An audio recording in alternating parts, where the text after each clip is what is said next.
यूं ही चला चल रही, यूं ही चला चल रही, कितनी हसीन है ये दुनिया। फूल सारे झमेले, देख फूलों के मेले, बड़ी रंगीन है ये दुनिया। जिंदगी के रंग गीतों के संग प्रोग्राम में दोस्तों आपका स्वागत है। आइए आपको मिलवाते हैं हमारे आपके जैसे सज्जनों और महिलाओं से, जिनकी बातें सुनकर, जिनसे बातचीत करके आपको बड़ा मजा आएगा और उन्हीं के पसंद के गीत भी हम इस प्रोग्राम में सुनेंगे। तो चलिए शुरू करते हैं इस प्रोग्राम को।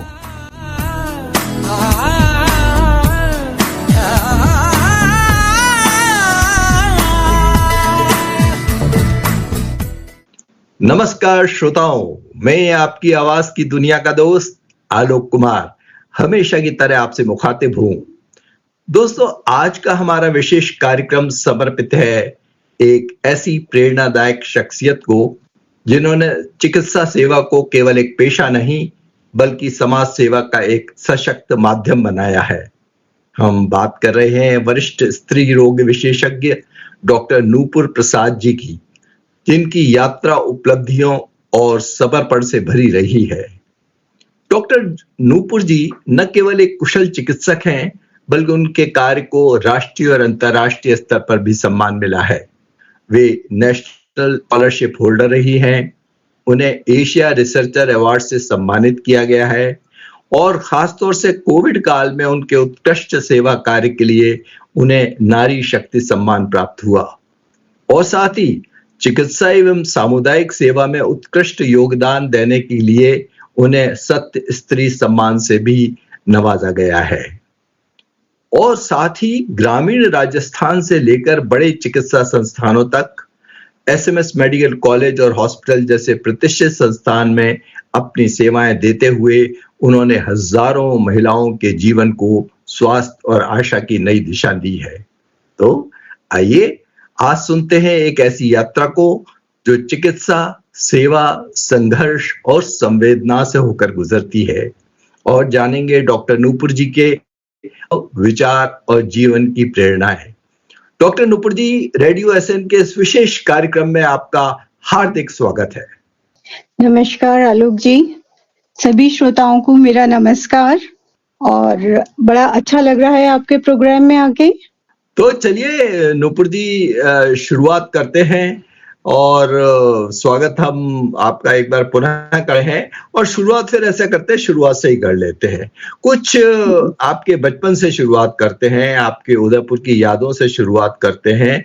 किस तरह से जीवन यात्रा शुरू हुई, शुरुआती जीवन के बारे में कुछ बताइए हमें। देखिए, शुरुआती जीवन बहुत ही सामान्य सा रहा है, पर मैं अपने आप को बहुत भाग्यशाली समझती हूँ कि एक बहुत ही खुशनुमा और धार्मिक परिवार मेरे को मिला। मेरे पिताजी प्रोफेसर थे और माता जी भी जो थी वो एमए इकोनॉमिक्स थी। तो घर में बड़ा पढ़ाई लिखाई का एक अच्छा सा माहौल रहता था और क्योंकि मैं थर्ड ऑर्डर चाइल्ड थी तो घर वालों की मुझसे कोई एक्सपेक्टेशन नहीं थी, मुझ पे कोई प्रेशर नहीं था। एक स्वच्छंद उड़ान के लिए मेरे पास एक खुला आसमान था, जो मेरे को अपने बचपन की सबसे अच्छी उपलब्धि लगती है। और स्कूली शिक्षा मेरी सेंट ट्रेजा स्कूल और आरएमवी स्कूल से हुई है, उदयपुर में ही हुई है। उसमें भी मेरा बहुत जबरदस्त वेरिएशन मिला है मुझे। 8 तक सेंट ट्रेजाज में एक डिसिप्लिन कॉन्वेंट की छात्रा से लेकर के सरकारी स्कूल के खुले मैदान तक का अनुभव मुझे है। 8th तक मेरा पूरा फोकस एक आदर्श छात्रा बनने का रहता था, जिसमें कोशिश होती थी कि 3 मेडल्स जो होते थे वहां पे first in class, good conduct and monitor, तीनों मुझे मिले। इसके लिए मैं हमेशा प्रयासरत रहती थी। पर जब महिला विद्यालय के उन्मुक्त वातावरण में आई तो मेरी पर्सनालिटी में एकदम बिल्कुल चेंज आया और मैं एक आदर्श छात्रा से एक एक्सपेरिमेंटेटिव किशोरी के रूप में आ गई। और मेरा फोकस जो पहले जैसे खाली लिटरेरी एक्टिविटीज में होता था, उसके साथ साथ अब ड्रामा में, स्पोर्ट्स में, गेम्स में एंड इवन नेतागिरी में भी आ गया। और फिर उस स्कूल की मैं प्रेसिडेंट भी बनी, हायर सेकेंडरी स्कूल की। और मेरे इस बदलाव के बारे में माता पिताजी को और घर वालों को बिल्कुल भी अंदेशा नहीं था। इसका एक बहुत ही सुंदर वाकया आपको सुनाती हूँ कि हमारे स्कूल में होता था कि जब भी साल खत्म होता था तो पूरे साल भर की गतिविधियों से अवगत कराने के लिए बच्चों के पेरेंट्स को भी बुलाया जाता था। तो ऐसे में मेरे पेरेंट्स को भी बुलाया गया। हमारी जब सब लोग आकर के बैठे हॉल के अंदर, तो हमारी जो प्रिंसिपल थी उन्होंने बोला हमारी छात्र कार्यकारिणी की प्रेसिडेंट और वर्ष सो एंड सो की प्रतिभावान छात्र के माता पिता को मैं विशिष्ट अतिथि के रूप में डॉक्टर प्रसाद को आमंत्रित करती हूँ। और उन्होंने इशारा मेरे पिताजी की तरफ किया। पिताजी दाएं बाएं देखे क्योंकि वो श्रीवास्तव लगाते थे। ही वॉज नॉट नोइंग कि मिस्टर प्रसाद मैं ही हूँ। और दूसरा उनके लिए नई चीज ये थी कि उनकी बेटी वहां की प्रेसिडेंट है, उन्हें ये भी नहीं पता था। तो मतलब इतना खुला हुआ माहौल मुझे मिला, तो जिसमें मुझे प्रगति करने के पूरे मौके मिले। यही है एक छोटी सी कहानी मेरे बचपन की। बहुत बढ़िया, मजा आ गया आपकी कहानी सुन के। और कहानी क्या, मतलब जिस तरह से आपका ट्रांसफॉर्मेशन रहा है, एक बिल्कुल एक उन्मुक्त आकाश आपने जिया है, वो बहुत ही खूबसूरत। अब थोड़ा सा आगे चढ़ते हैं। अब ये बताइए कि ये एक मिडिल क्लास फैमिली में शुरू में ही आपका एक फैसला था कि मैं डॉक्टर बनूंगी? क्या ऐसा कोई सपना था या परिवार वालों ने आपको कहा डॉक्टर बनिए? क्योंकि पहले डॉक्टर और इंजीनियर दो ही बनते थे बच्चे। देखिए, टू बी वेरी ऑनेस्ट, मैं तो एक जियोलॉजिस्ट बनना चाहती थी, लेकिन डॉक्टर बनने की प्रेरणा मेरे परिवार ने ही दी है। और खासतौर से मेरी बड़ी बहन और बड़े भाई ने, वो भी कुछ परिस्थितियां के आन पे बनाई थी हमारी, तो इसलिए बनना ही था अपने आप को प्रूव करने के लिए। और एक बार जब उसमें एंटर हो गई तो फिर उसके बाद मजा आने लग गया। तो ये सबका मिला जुला जो था आउटकम था कि मैं डॉक्टर बनी हूँ। चलिए, ब्यूटीफुल। तो आपने आर.एन.टी मेडिकल कॉलेज, वो भी काफी एक रेप्यूटेड कॉलेज है, वहां से आपने ग्रेजुएशन किया अपना, और फिर आपने ये डिसाइड किया कि मैं स्त्री रोग विशेषज्ञ गायनेकोलॉजिस्ट बनूंगी। तो ये किस तरह से हुआ? किस तरह से आपने अपना स्पेशलाइजेशन चुना? देखिए, एक तो पहले उस वक्त ये बड़ा था कि जो टॉपर्स होते थे ना, उनको 2 ही सब्जेक्ट लेने होते थे। ये एक ट्रेंड था, either they go for medicine और फॉर गायनी। तो लड़के जो थे वो मेडिसिन या पीडियाट्रिक्स में जाते थे और लड़कियां गायनी में। तो ये एक एडवांटेज मेरे पास था। उसके साथ ही मेरी एक प्रोफेसर थी, डॉक्टर तारा माथुर। वो मेरी एक आइडियल रही है लाइफ में। शुरू से ही मैं उनके जैसे व्यक्तित्व को जीना चाहती थी जिंदगी में। और वो एक गायनेकोलॉजिस्ट थी और मेरी गाइड भी थी। बाद में मेरी पीजी टाइम में गाइड भी बनी वो जी। और इसके साथ मेडिसिन में मेरे को सबसे अच्छी गायनी इसलिए लगती थी क्योंकि इसमें जब भी कोई पेशेंट जाता था ना घर, तब हम उसको डबल खुशियां देते थे। जनरली ऑब्स्टेट्रिक पार्ट में कि माँ भी, क्योंकि फर्स्ट टाइम माँ बनी है, इसलिए उसको खुशी मिलती थी। और जो उसको एक नया बच्चा मिलता था तो हम एक डबल खुशी के साथ उसे भेजते थे। तो ये मेरे लिए बहुत सेटिस्फाइंग लगा मुझे, तो इसलिए आई ऑप्टेड फॉर गायनी। ये बात तो बहुत खूबसूरत बात बताई आपने कि यही एक ऐसी ब्रांच है, ऐसा स्पेशलाइजेशन है जब आप किसी को भी डबल खुशी देके। जनरली तो आप बीमारी का इलाज करते हो, वो आदमी अपनी परेशानी लेके आता है, उसका इलाज सर्जन भी करता है, मेडिसिन वाले भी करते हैं, लेकिन ये एक ऐसी ब्रांच में आप उसको पेन से रिलीफ भी कराते हो और जो समस्या होती है वो दूर हो, तो साथ में एक बोनस उसको एक बच्चा भी साथ में जाता है। ये बड़ी खूबसूरत बात है। तो चलिए, इस खूबसूरत बात पे रुक के हम एक गाने का आनंद लेते हैं। एक जो जिंदगी एक नई जो साथ में जाती है, उसके साथ एक गाने का आनंद लेते हैं और एक पॉज ले लेते हैं।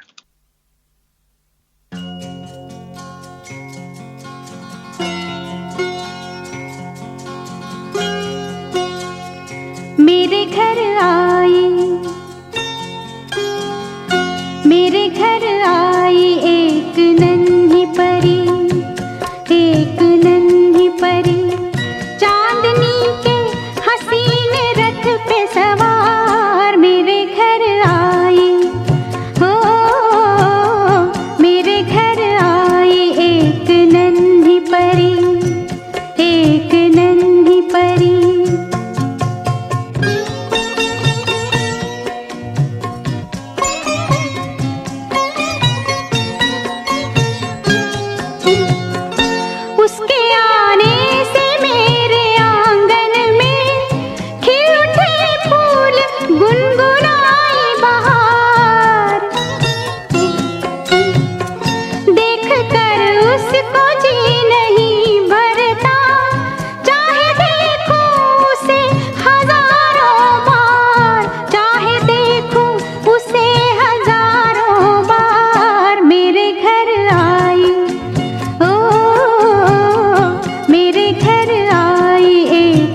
Welcome back doctor हुपुर।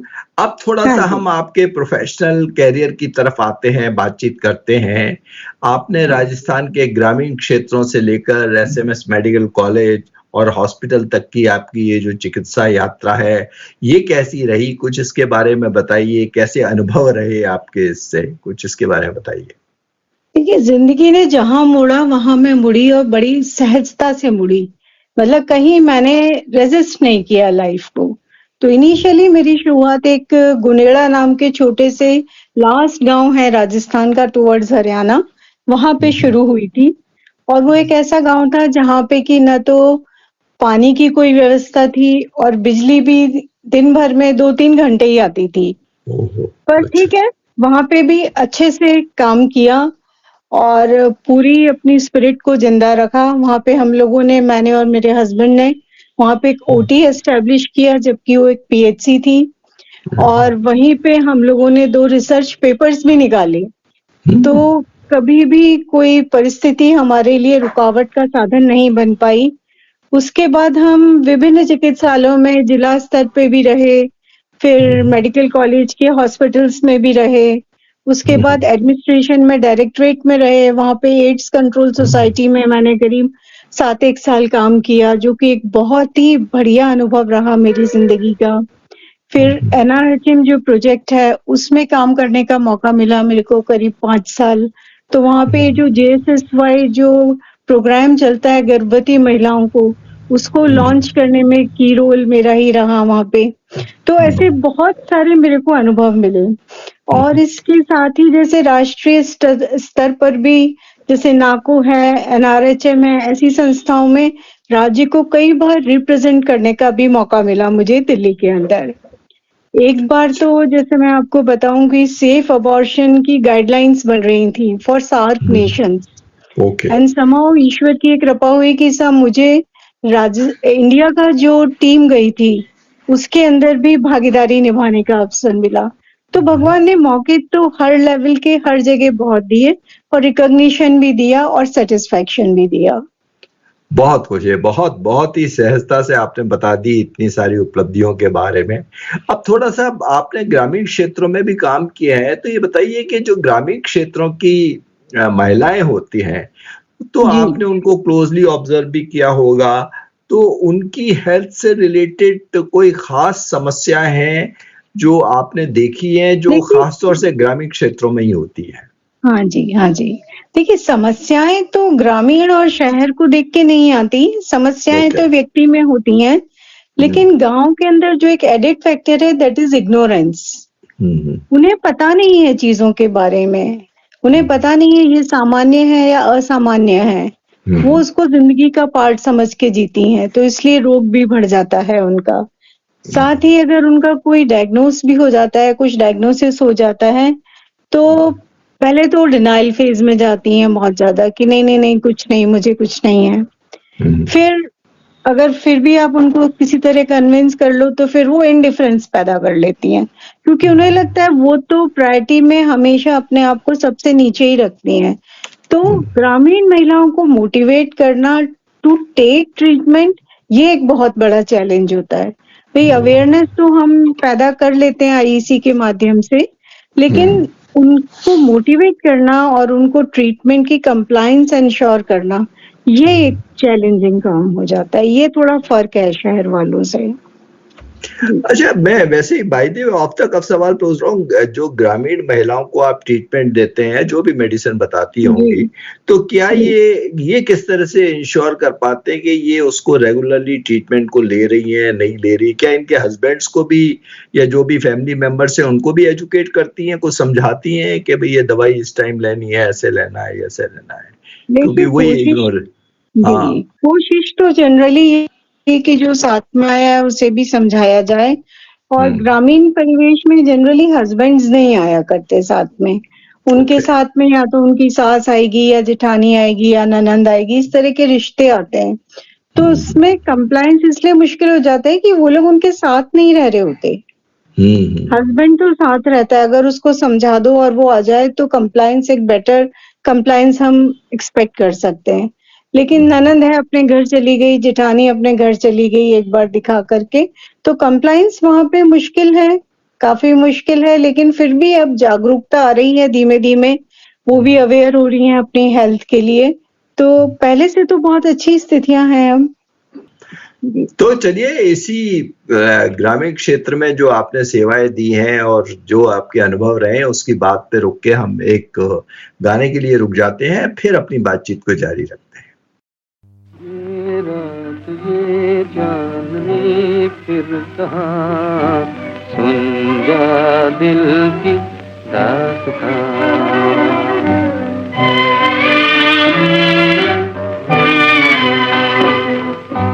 चांदनी रातें प्यार की बातें खो गई जाने कहाँ। चांदनी रातें प्यार की बातें खो गई जाने कहाँ। ये रात ये चांदनी फिर कहाँ, सुन जा दिल की दास्तां।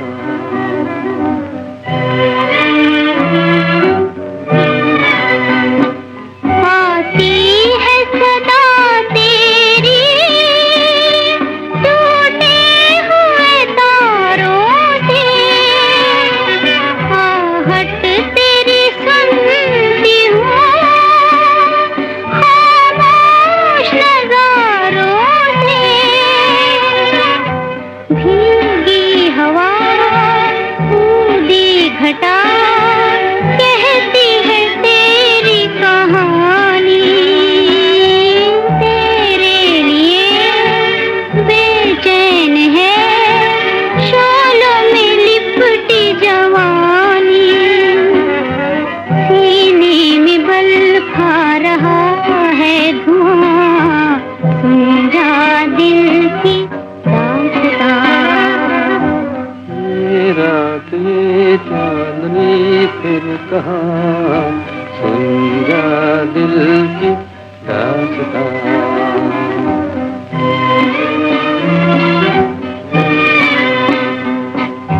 चांदनी रातें प्यार की बातें खो गई जाने कहाँ।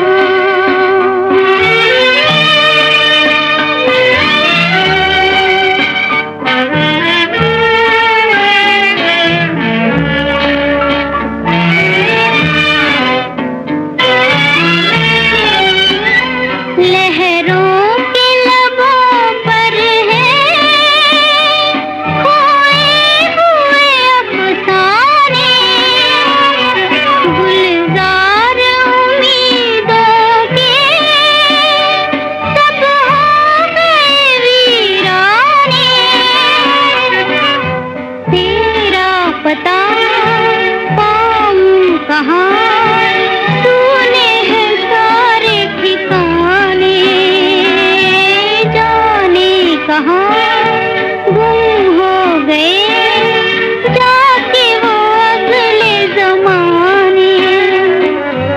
बर्बाद है आरज़ू का जहां, सुन जा दिल की दास्तां। सुन जा दिल की दास्तां। हाँ, वेलकम बैक डॉक्टर नूपुर। अब ये बताइए कि जैसे आपने अभी जिक्र भी किया कि आप एड्स और जो भी इस तरह के गवर्नमेंट के कैंपेन्स हैं, अभियान हैं, उनसे जुड़ी रही हैं। तो जी। एड्स और मातृ स्वास्थ्य अभियानों में इतना काम किया है आपने, तो उस दौर पे किस तरह की चैलेंजेस आते हैं? क्या अवेयरनेस, क्या चैलेंजेस आपको फेस किए आपने? देखिए, ये दोनों ही जो सब्जेक्ट हैं, जिसमें कि एड्स आता है और मातृ स्वास्थ्य आता है, ये हमारी सामाजिक व्यवस्था की उपज हैं। मतलब हमारी व्यवस्था है, हमारी जो समाज है, हम जो हमारी मतलब हमारा जो जीवन है, उसके अंदर जैसे माहवारी है, गर्भावस्था है, यौन संबंध है, ये सब एक नेचुरल प्रोसेस का पार्ट है। तो इनसे रिलेटेड परिस्थितियां भी लगातार पैदा होती रहती हैं। इसमें ऐसा नहीं है कि हमने किसी एक चीज का उन्मूलन कर दिया तो वो आगे कभी नहीं होगी। जैसे साहब हमने कह दिया कि हमने चेचक का उन्मूलन कर दिया एक बार, तो प्रॉब्लम घूम के नहीं आएगी। ये तो ऐसी है क्योंकि ये प्रोसेसेस लगातार हैं, सतत प्रक्रियाएं हैं समाज की, तो इनमें प्रॉब्लम्स भी और परिस्थितियां भी नई आती रहती हैं। तो ये एक तरह का चैलेंज है कि इसमें रेगुलर आने वाली परिस्थितियों को हमेशा साथ के साथ डील करना पड़ता है। एक बार के निराकरण से इनका पूरा निराकरण नहीं होता। तो basically system has to be on toes always, मतलब आप सिस्टम भी रिलैक्स नहीं कर और सिस्टम भी टोज पे होना चाहिए और अवेयरनेस भी लोगों के अंदर, हाँ जी, समाज के हाँ जी। अंदर और पेशेंट्स मतलब के बिल्कुल अंदर। जिसको बोलते हैं ना, पूरा समाज ही इसका निराकरण की जरूरत होती है। आप छोड़ नहीं सकते इसको। एक तो इसका ये बहुत बड़ी चुनौती है कि आप रिलैक्स नहीं कर सकते, और दूसरी बड़ी चुनौती ये हमारी जो प्रचलित धारणाएं हैं, महिलाओं से जुड़े रोग, एड्स, उससे जुड़ी धारणाएं, वो इस तरह से अंदर से गहरी जड़ों में समाई हुई हैं कि उनको उनका भी निराकरण करना है और साथ में रोग का भी उपचार करना है। तो इन दोनों को साथ में डील करना भी एक चुनौती होती है इन दोनों ही विषयों में। अच्छा डॉक्टर अनपुर, आपका इतना लंबा अनुभव है, कोई ऐसा अनुभव या कोई ऐसा मरीज, कोई ऐसी बात जो आपको उससे जुड़ी हुई याद रहती है जिसने आपको बहुत प्रभावित किया हो, आज भी आपको याद आ जाती है, अरे वो मरीज ऐसा था या वो ऐसा मेरा अनुभव था, कुछ उसके बारे में शेयर करना चाहेंगे? नहीं, ऐसे किस्से तो काफी होते रहते हैं। कभी कोई इनफर्टिलिटी का केस होता है, सालों से उसने कंसीव नहीं किया है और वो कंसीव कर जाता है, तो आपको जो दिली खुशी होती है वो बयां नहीं की जा सकती। या कभी आप कोई अनयूजुअल चीज को डायग्नोस करते हो। पर एक चीज जो मेरे को सबसे ज्यादा दिल में जिसने छुआ है, वो ये है कि जब मैं पहली बार HIV पॉजिटिव बच्चों से मिली थी, जब उनसे मिली तो मैं अंदर से हिल गई। वो बेचारे इनोसेंट सफरर्स होते हैं, बहुत डिफिकल्ट लाइफ होती है उनकी, और वो भी बिना उनके किसी कसूर के। तो उनको जो जब देखा था तब रियली, जिसको बोलते हैं ना, अंदर से हिलने वाली फीलिंग हुई थी। और पहले तो मैं आरसेक्स के माध्यम से, और मेरी क्योंकि जॉब का पार्ट था, मैं उनसे जुड़ी हुई थी, और उनके लिए जो भी कर सकते थे वो हमने जॉब में रहते हुए किया।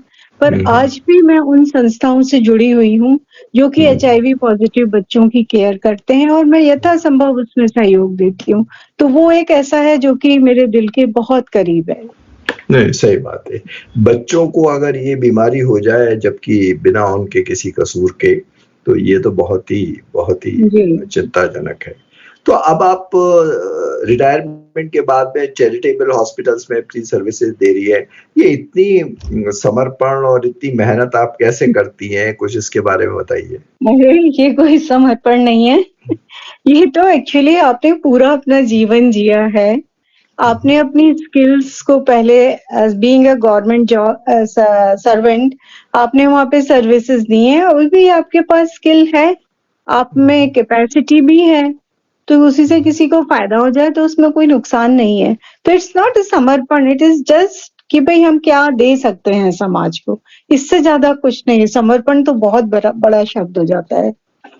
नहीं, ऐसी बात नहीं है। ये एक तरह की खासियत तो है ही, क्योंकि बहुत सारे लोग हैं जो रिटायरमेंट के बाद में ऐसे जॉब्स में लग जाते हैं, ऐसे हॉस्पिटल में जहां उनको सिवाय एक कमाई के अलावा और कोई रास्ता नहीं रहता है। अगर उस रास्ते को छोड़ के आप इधर मुड़ रही हैं, तो ये एक तरह का एक बहुत बड़ा डिसीजन है। वो शायद मुझसे ज्यादा मेहनती लोग हैं, वो मुझसे ज्यादा मेहनती लोग हैं। ये बड़ा लंबा विषय है। चलिए, तो इसी बात पे रुक के, जो आप में एम्पैथी है लोगों के प्रति, उस पे रुक के हम एक गाना सुनते हैं और फिर बातचीत को जारी रखते हैं। ऐ दिल मुझे बता दे, तू किस पे आ गया है, वो कौन है जो आकर ख्वाबों पे छा गया है। ऐ दिल मुझे बता दे, तू किस पे आ गया है, वो कौन है जो आकर ख्वाबों पे छा गया है।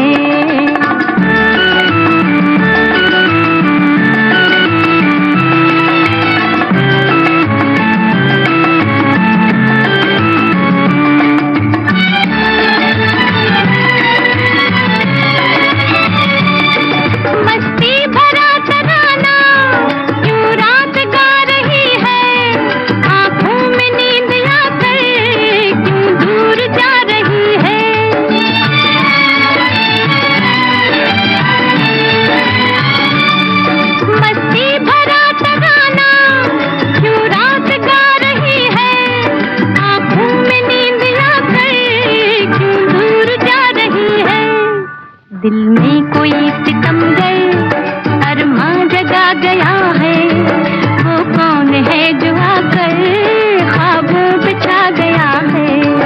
ऐ दिल मुझे बता दे तू किस पे आ गया है, वो कौन है जो आकर ख्वाबों पे छा गया है।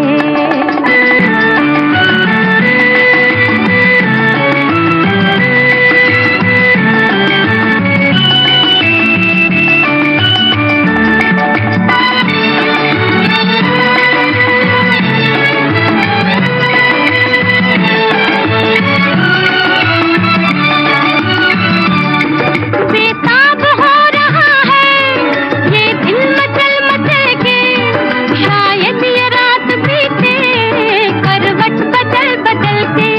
लल्लल्ला लल्लल्ला लल्लल्ला लल्लल्ला, बेताब हो रहा है ये दिल मचल मचल के, शायद ये रात बीते करवट बदल बदल के।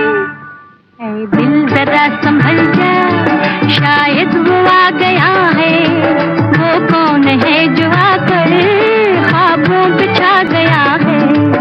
ऐ दिल मुझे बता दे तू किस पे आ गया है, वो कौन है जो आकर ख्वाबों पे छा गया है।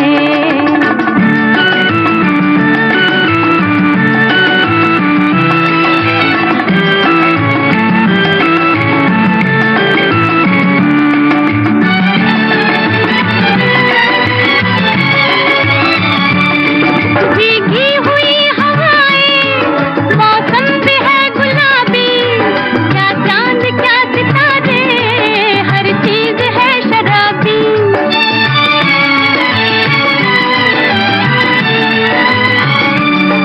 भीगी हुई हवाएं, मौसम भी है गुलाबी, क्या चांद क्या सितारे, हर चीज है शराबी।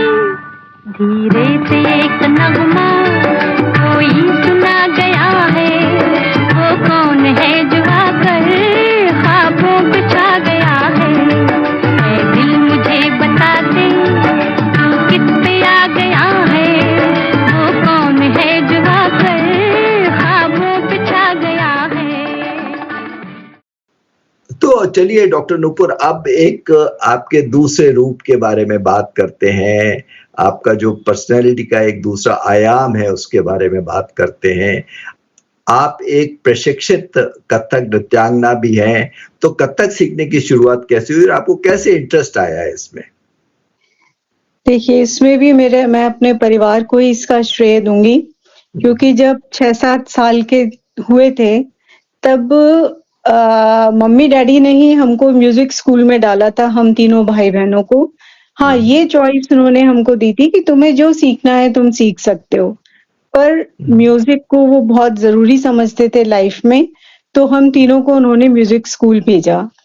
तो उसमें क्योंकि कथक बहुत ही हाई एनर्जी डांस है, बहुत ही एक्सप्रेसिव डांस है, और उसमें थोड़ा सा डिसिप्लिन भी है। हमारे जो सर थे वो मथुरा प्रसाद संगीत विद्यालय, गांधर विद्यालय से कनेक्टेड थे वो, तो उसमें जो मतलब डिसिप्लिन मिला, जो हाई एनर्जी मिली, उसने मेरे को बहुत अट्रैक्ट किया। तो मेरे को बस उसमें फिर रुचि हुई, और हमारे सर भी बहुत अच्छा डांस करते थे।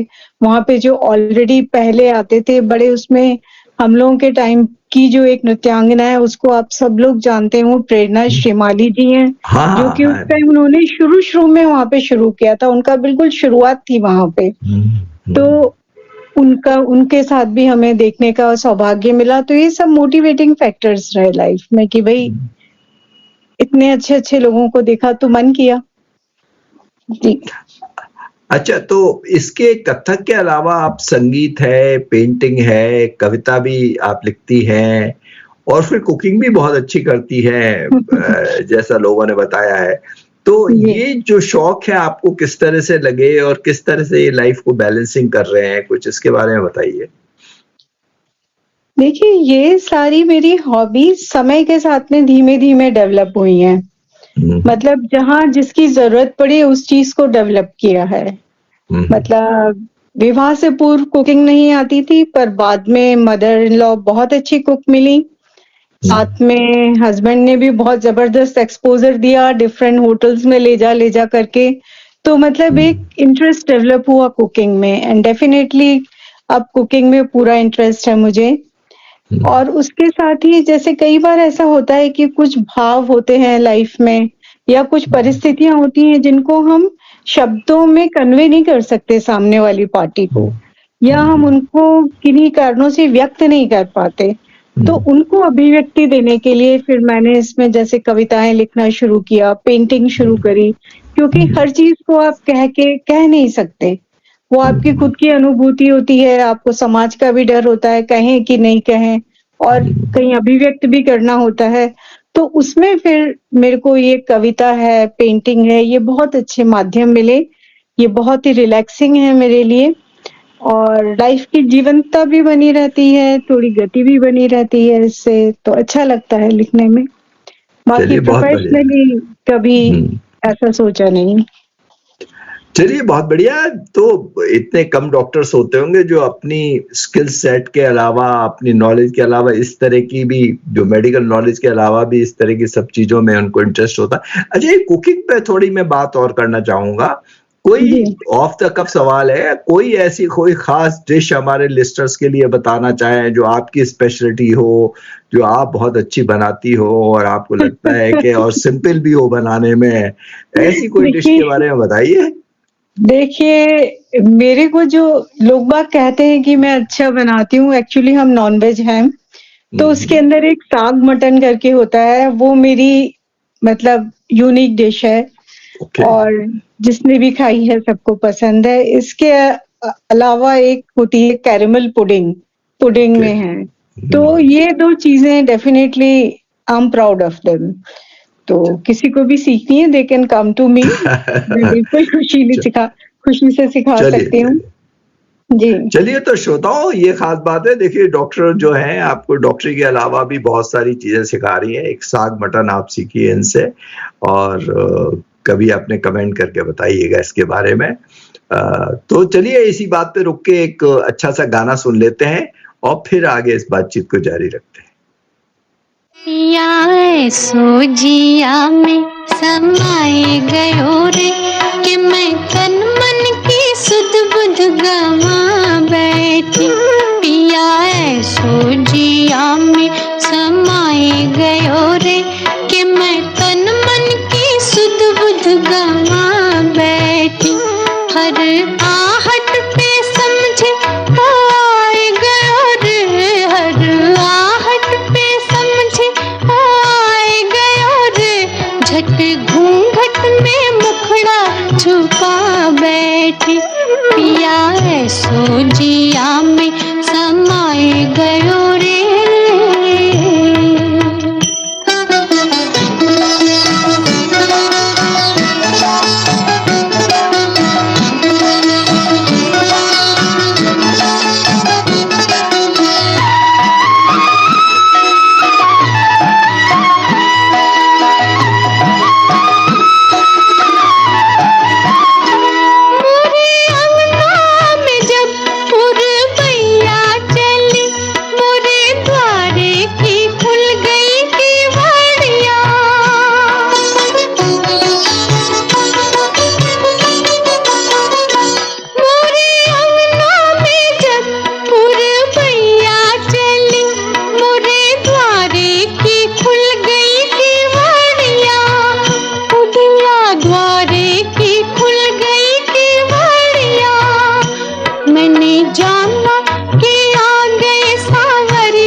फूलन की सजिया पे जा बैठी। पिया सो जिया में समाए गयो रे, कि मैं तन मन की सुध बुध गवा बैठी। पिया सो जिया में समाए गयो रे।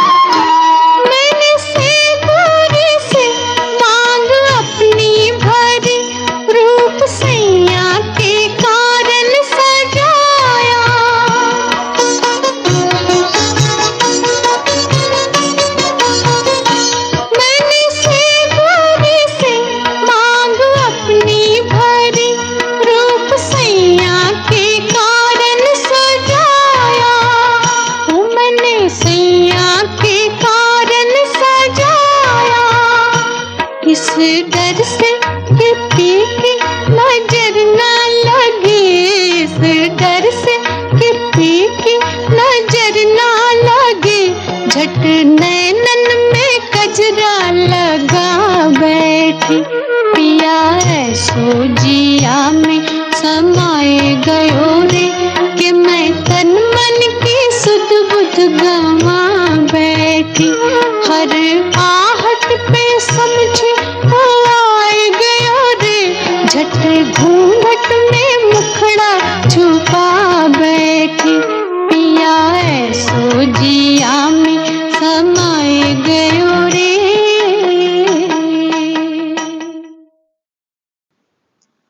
हाँ डॉक्टर नुपुर, तो इस जी। समय आप शास्त्रीय संगीत भी सीख रही हैं। अब ये बताइए कि ये इसके पीछे क्या ट्रिगर था? कोई खास व्यक्ति या कोई घटना आपको लगा कि मेरे को संगीत सीखना चाहिए, और कुछ कैसे रहा ये शास्त्रीय संगीत, और देखिए, कौन सी जैसे शास्त्रीय? जी, मैंने आपको बताया जैसे बचपन में हम तीनों को म्यूजिक स्कूल भेजा गया था। मेरी जो बड़ी सिस्टर है उनकी आवाज बहुत अच्छी थी, तो शी स्टार्टेड लर्निंग क्लासिकल। तो उस चीज ने मेरे को कहीं ना कहीं दबी हुई इच्छा मेरे मन में थी, और अब मेरे पास समय भी है रिटायरमेंट के बाद में, मुझे अच्छा पहले भी लगता था, और तो इसलिए मैंने जो है सीखना शुरू किया। फिर इसके साथ ही इस एज में थोड़ा फिजिकली फिट भी रखता है, लंग्स वंग्स को स्ट्रांग रखता है, तो मेरी जो फिजिकल हालत है उसके हिसाब से भी मेरे लिए बहुत हेल्पफुल है म्यूजिक। यही है इसका रीजन, तो और कोई खास नहीं। तो श्रोताओं देखिए, ये खास बात जो एक डॉक्टर बता रही है आपको कि संगीत से बाकी चीजें तो जो होती हैं वो अच्छी होती हैं जीवन में, लेकिन आप फिजिकली भी फिट रहते हैं, आपके लंग्स की पावर बनती है, बढ़ती है। तो ये एक खास बात है संगीत के, और जो एडवांटेजेस है, लेकिन कोलिटरल एडवांटेज एक ये भी है। तो चलिए डॉक्टर नुपुर, ये बताइए कि आपके प्रिय गायक या गायिका कौन से हैं? कोई खास गीत जो आपको याद आता हो, उसके बारे में बताइए, आपको क्या पसंद है? हाँ, बड़ी पुरानी सी पसंद है मेरे को तलत महमूद बहुत पसंद है। हाय हाय हाय हाय। और उसकी उनका भी खास तौर से दिले नादान तुझे हुआ क्या है, ये मेरा पसंदीदा गाना है। इसके अलावा ये हवा ये रात, वैसे 2-3 गाने हैं, जलते हैं जिसके लिए। हाँ बिल्कुल बिल्कुल, सुजाता का, बहुत बढ़िया। हाँ जी, हाँ जी, तो ये कुछ गाने हैं जो मुझे पसंद है उनके, मैं सुनना पसंद करती हूँ जब अकेली होती हूँ तब। बहुत बढ़िया, क्या मखमली आवाज है। तलत महमूद मेरे भी फेवरेट हैं, और मैं भी बस उनको ही सुनना पसंद करता हूँ। और उनके जो दिल नादा तुझे हुआ क्या है, आखिर इस दर्द की दवा क्या है, मिर्जा गालिब फिल्म का जो गाना था, जी जी, तो वो बहुत बढ़िया था। तो चलिए यहाँ रुक के गाना सुन लेते हैं। अब करीब करीब हम आखिरी पायदान पर आ गए हैं, बस हाँ जी। 1-2 सवाल और फिर हम इसको रैप अप करते हैं। हाँ जी, हाँ जी। दिल नादा तुझे हुआ क्या है, आखिर इस दर्द की दवा क्या है। दिल नादा तुझे हुआ क्या है,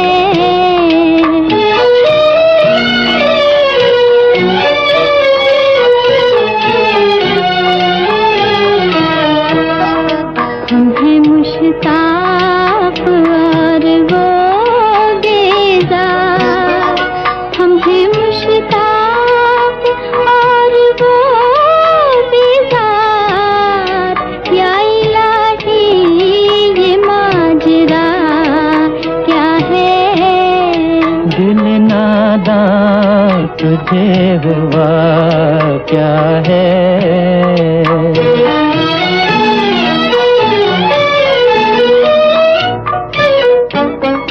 मैं भी मुंह में ज़बान रखता हूँ, मैं भी मुंह में ज़बान रखता हूँ।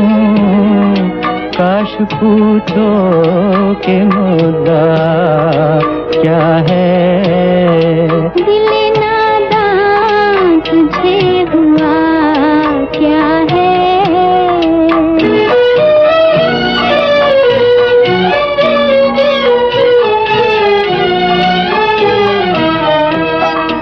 हमको उनसे वफा की है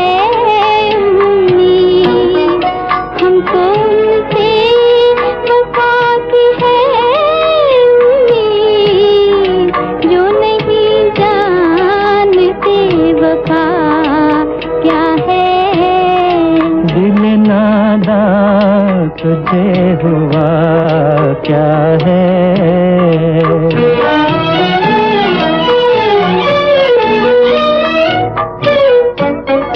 जान तुम पर निसार करता हूँ, जान तुम पर निसार करता हूँ, मैं नहीं जानता दुआ क्या है। दिल नादान तुझे हुआ क्या है। आखिर इस दर्द की दवा क्या है।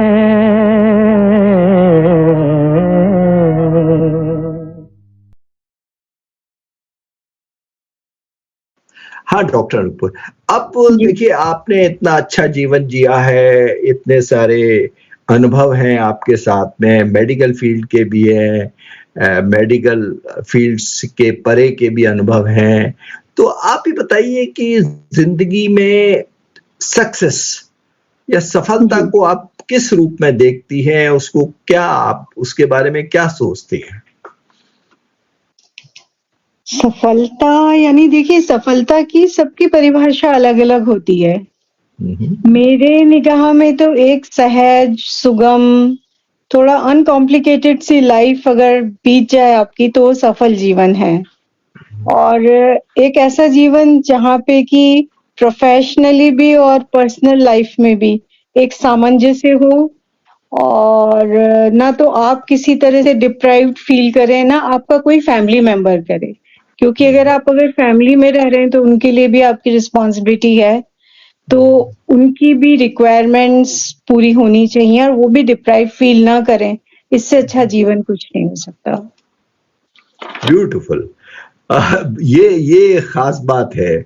जो लोग सफलता को, सक्सेस को पावर, पैसे से जोड़ते हैं, उनके लिए कितना बहुत ही सटल संदेश दिया है आपने कि एक सहज जिंदगी जीना, एक नॉर्मल जिंदगी जीना, एक अनकॉम्प्लिकेटेड जिंदगी जीना, वो है जो आपको सेटिस्फाइड रखता है। और अगर आप सेटिस्फाइड हैं तो आपको एक तरह से सफल भी माना जा सकता है।